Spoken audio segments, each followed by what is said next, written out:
I told them that I would live with them and help them with their living expenses. But as it turns out, I'm paying for everything.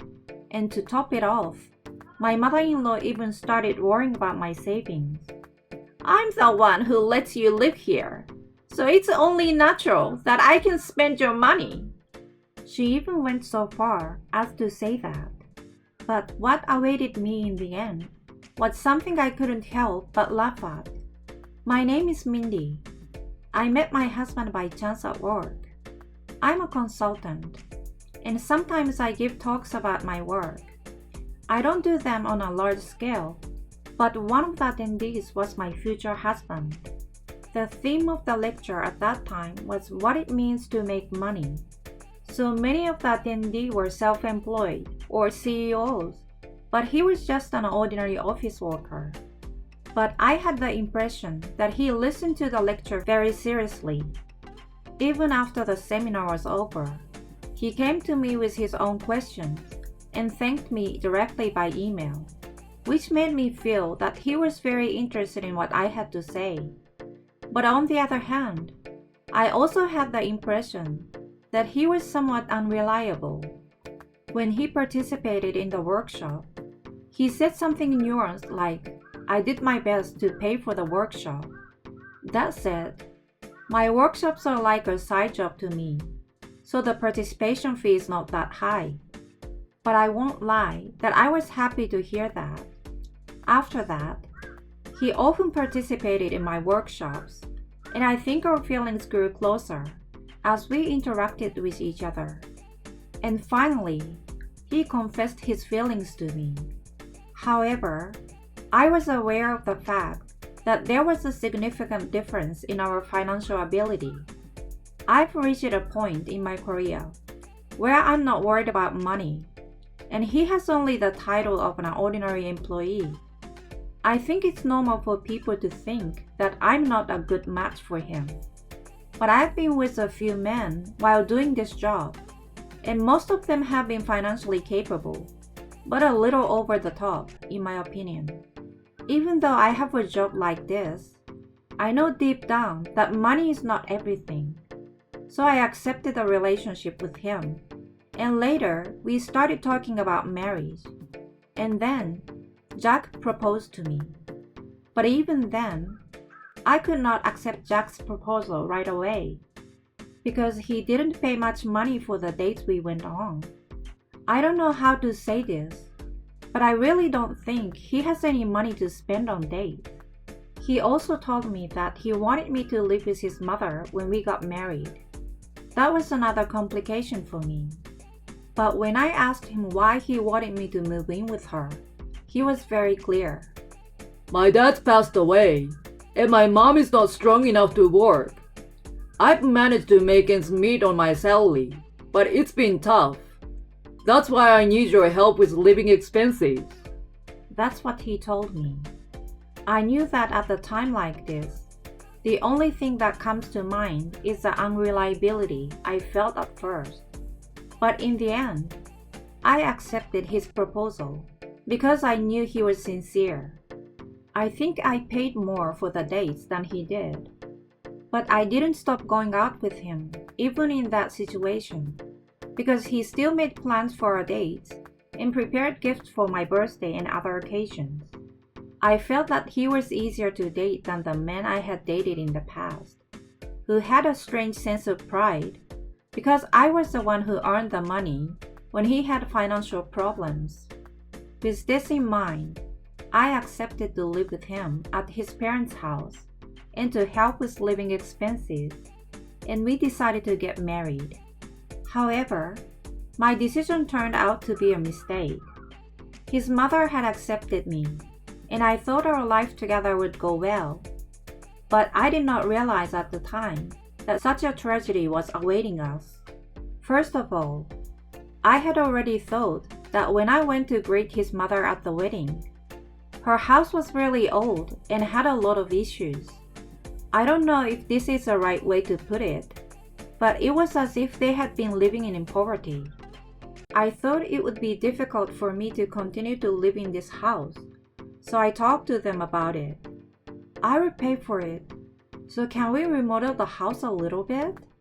She was overjoyed, and my mother-in-law immediately agreed.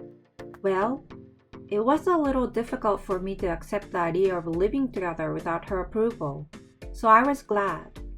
I was relieved that I could pay for the remodeling, and the house became a reasonably comfortable place to live. However, as we continued to live together, I gradually began to feel a sense of discomfort.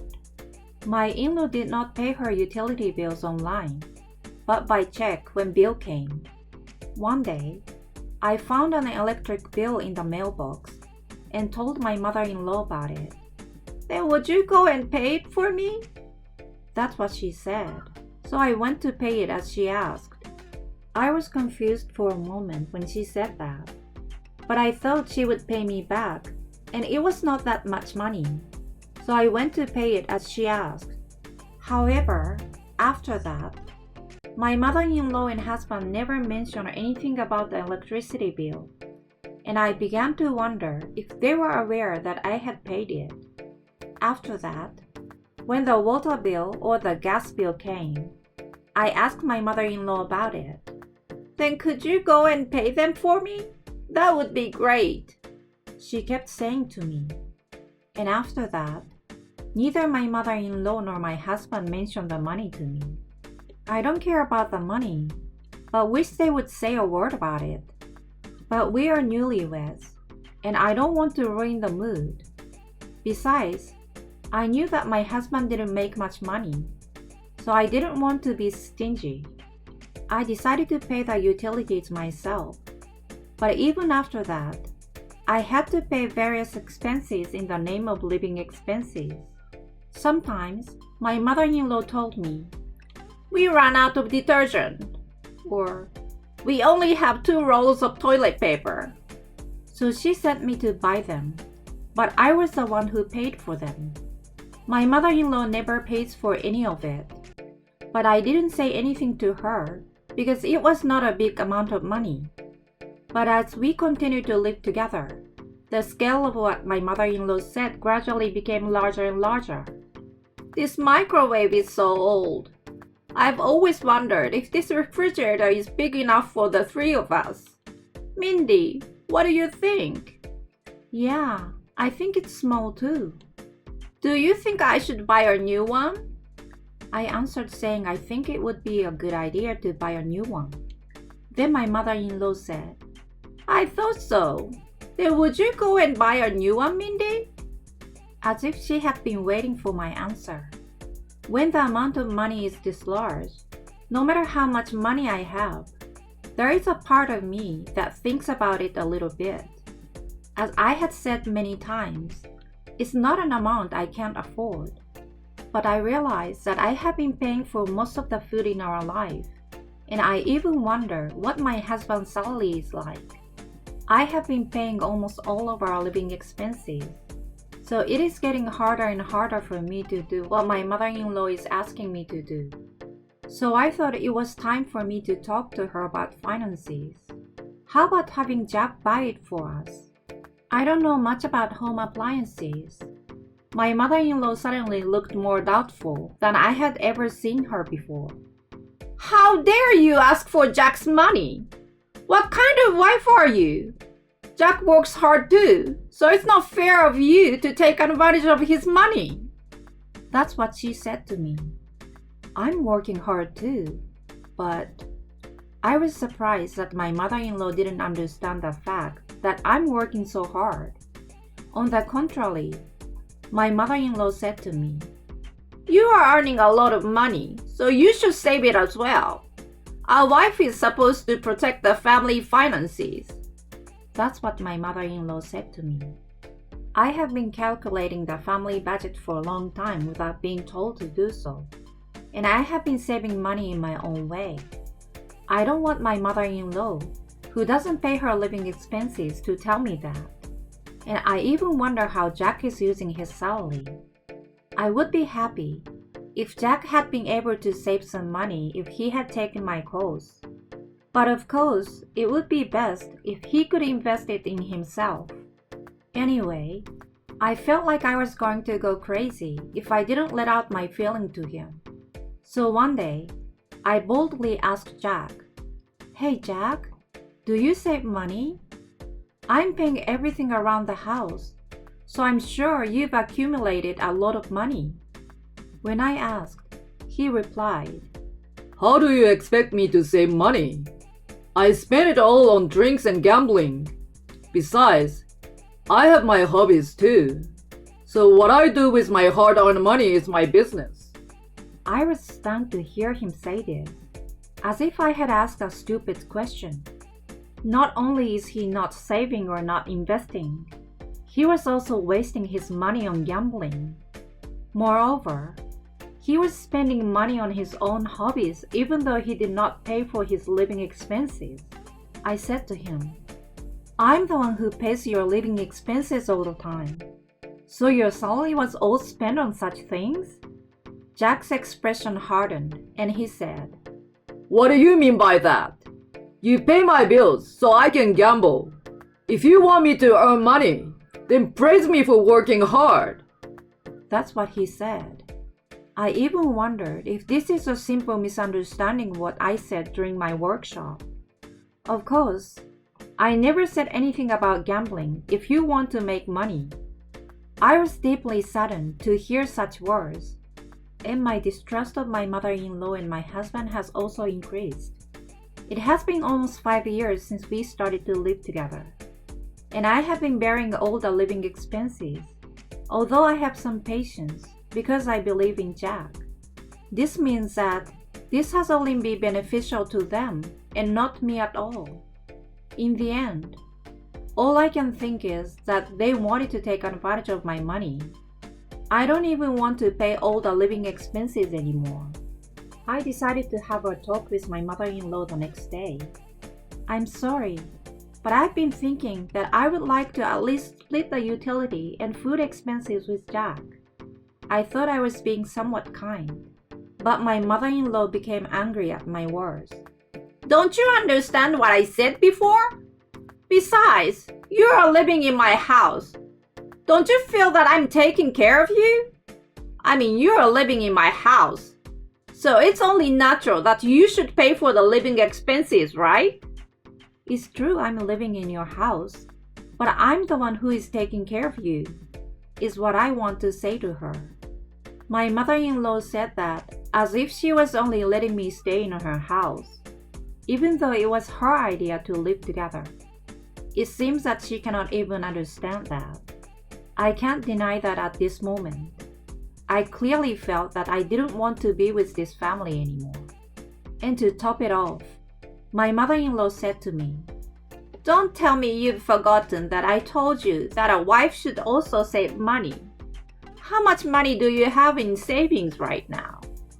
She even asked me such a sensitive question, but I had a bad premonition about her words. My mother-in-law had been relying on my earnings from the beginning. If I honestly told her the amount of money I had saved, she might use it for her own extravagance in the future. "I think I have about $300,000 in my bank account," I answered her. Then she replied, "If you put it in your bank account, then I can't use it. Make it so that I can spend that money." I wondered why she was so obsessed with other people's money. But this is like my hunch coming true. I put some money in the safe so that I wouldn't touch my savings. I said something like that in the spur of the moment. Then my mother-in-law smiled and said, "Then I forgive you for your grievance against me and tell you to behave yourself as a wife from now. Since I haven't felt at ease since you came, I will take a trip to a resort."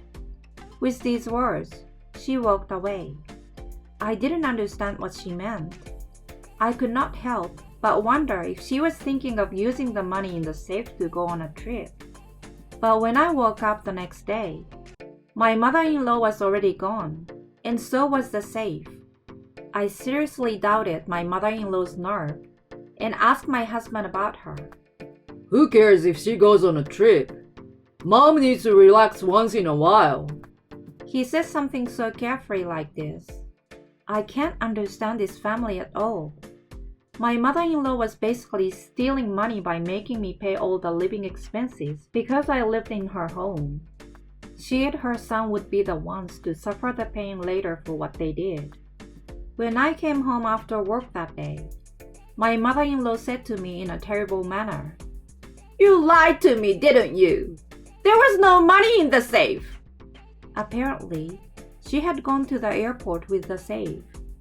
"I tried so hard to open the safe, but all I found inside was a bunch of weird junk and useless comic books. I was so pissed off, I threw it all away." That's what she said.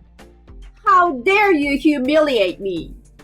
My mother-in-law rants and raves as she opens the safe and shows me what's inside. Jack came home from work, and my mother-in-law explained the situation to him. But it was not me who he was angry with, but his own mother. "You seriously threw everything away? You've got to be kidding me!" I guess my mother-in-law was surprised at Jack's attitude. I think my mother-in-law wanted him to blame me. But what my mother-in-law threw away, which might have been just a useless piece of junk to her, was actually the contents of his treasured collection.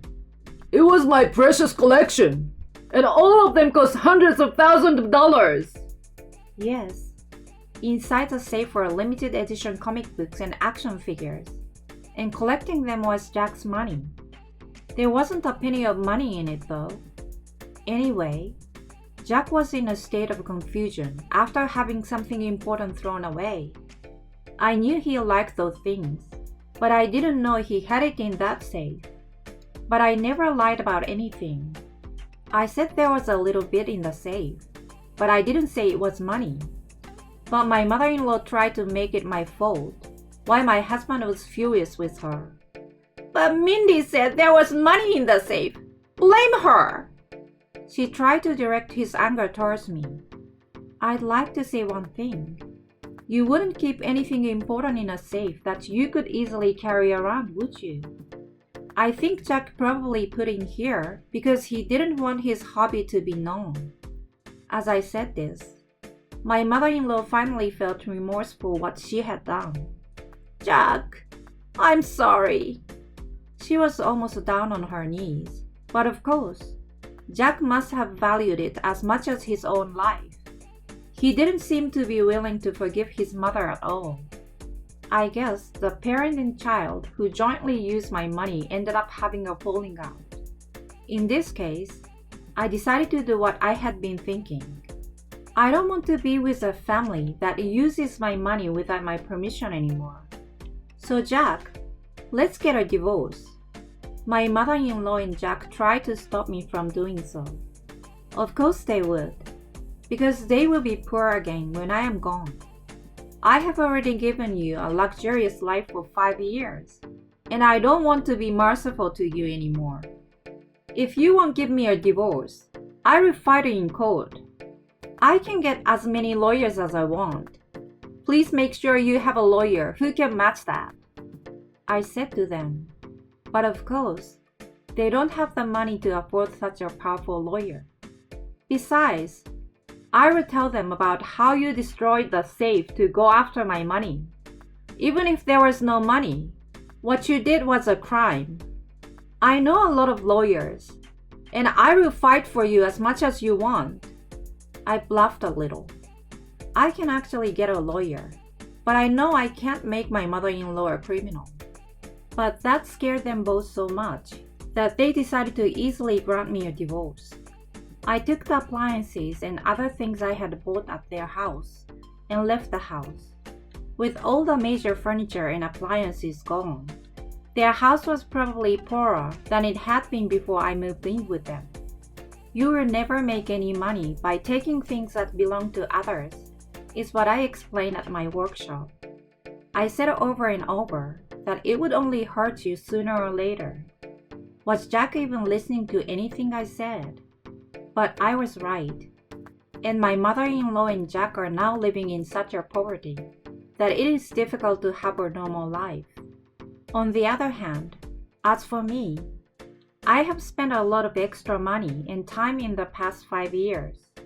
But as a consultant, I am glad to have had this realistic experience. If try dirty tricks like this, nothing good will come to you. I think it was a positive experience for me to be able to use these words more persuasively.